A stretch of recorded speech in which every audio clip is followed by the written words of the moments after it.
Health research സ്കോളറിലേക്ക് സ്വാഗതം.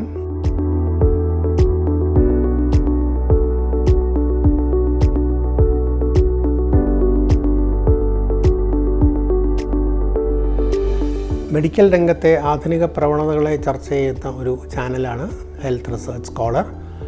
ഇത്തവണ നമ്മൾ പറയാൻ പോകുന്നത് നമ്മുടെ ശരീരത്തിൽ നിരന്തരം ധരിക്കാവുന്ന ചില വാച്ചുകൾ പോലെയോ അല്ലെങ്കിൽ മോതിരം പോലെയുള്ള ചില ഉപകരണങ്ങൾ, മെഡിക്കൽ ഉപകരണങ്ങളായി മാറുന്നത് എങ്ങനെയാണെന്നുള്ളതാണ്.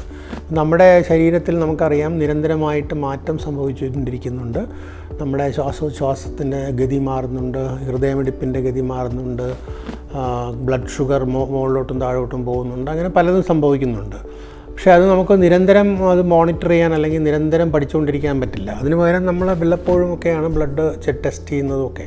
അതുകൊണ്ടാണ് ഒരു പ്രായം കഴിഞ്ഞാൽ ഇടയ്ക്കിടയ്ക്കൊക്കെ ചെക്കപ്പുകൾ നടത്തണം എന്നൊക്കെ നമ്മൾ പറയുന്നത്. എത്രത്തോളം വ്യത്യാസം വന്നിട്ടുണ്ട് എന്നറിയാൻ വേണ്ടിയാണ്. അതനുസരിച്ച് നമ്മുടെ ചികിത്സാ രീതികളിൽ മാറ്റം വരികയും ചെയ്യും. പക്ഷേ ഇതങ്ങനെയല്ല. നിരന്തരമായ നിലയിൽ ബ്ലഡ് ഷുഗറും മറ്റും നമുക്ക് മോണിറ്റർ ചെയ്യാൻ സാധിക്കുന്നു. അതുകൊണ്ട് എപ്പോഴാണ് കൂടുന്നത് എപ്പോഴാണ് കുറയുന്നതെന്ന് കണ്ടുപിടിക്കാനും അതിനനുസരിച്ചുള്ള കറക്ഷൻസ് നടത്താനും ഡോക്ടർമാരെ സഹായിക്കുന്ന ചില യന്ത്രങ്ങൾ അല്ലെങ്കിൽ വെയറബിൾസ് എന്നാണ് അതിന് പറയുന്നത്. നമുക്ക് ശരീരത്തിൽ ധരിക്കാവുന്ന, ഇപ്പോൾ ഒരു മോതിരമായിരിക്കാം. ഇപ്പോൾ തന്നെ സ്മാർട്ട് വാച്ചുകൾ നിങ്ങൾക്കറിയാം. നിങ്ങളുടെ ഹൃദയമിടിപ്പും മറ്റ് പല കാര്യങ്ങളും അതിൽ മോണിറ്റർ ചെയ്യാൻ സാധിക്കും.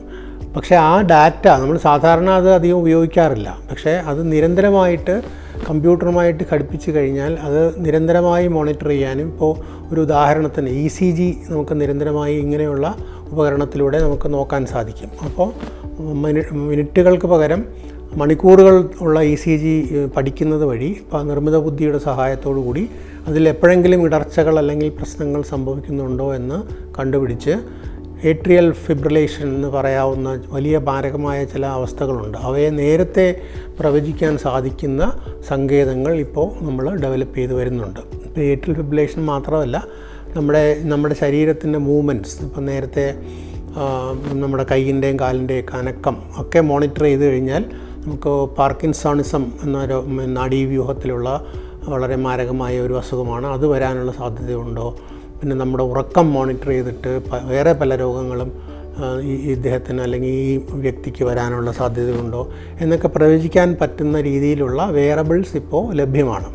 അപ്പോൾ ഇതിൽ വലിയൊരു ചോദ്യം ഉയരുന്നത്, ഇത് ഒരു മെഡിക്കൽ ഡിവൈസായിട്ട് കണക്കാക്കണോ? അപ്പോൾ അതിനുവേണ്ടി നമ്മുടെ ഗവൺമെൻറ്റുകൾ ലൈസൻസുകളും മറ്റും അല്ലെങ്കിൽ ഡ്രഗിനൊക്കെ ലൈസൻസ് കൊടുക്കുന്ന പോലെ ഏത് ഉപയോഗിക്കാൻ പാടില്ല എന്നുള്ള രീതിയിലുള്ള ഒരു തരംതിരിവ് വേണ്ടയോ, അതോ ആളുകൾക്ക് അവരുടെ സ്വാതന്ത്ര്യത്തിന് ഉപയോഗിക്കാൻ പറ്റുന്ന രീതിയിലുള്ള ഒരു നിയമനിർമ്മാണമാണോ വേണ്ടത് എന്നുള്ളതിനെക്കുറിച്ചൊക്കെ വലിയ ചർച്ച നടക്കുന്ന ഒരു അവസ്ഥയാണ് ഇപ്പോൾ നടക്കുന്നത്.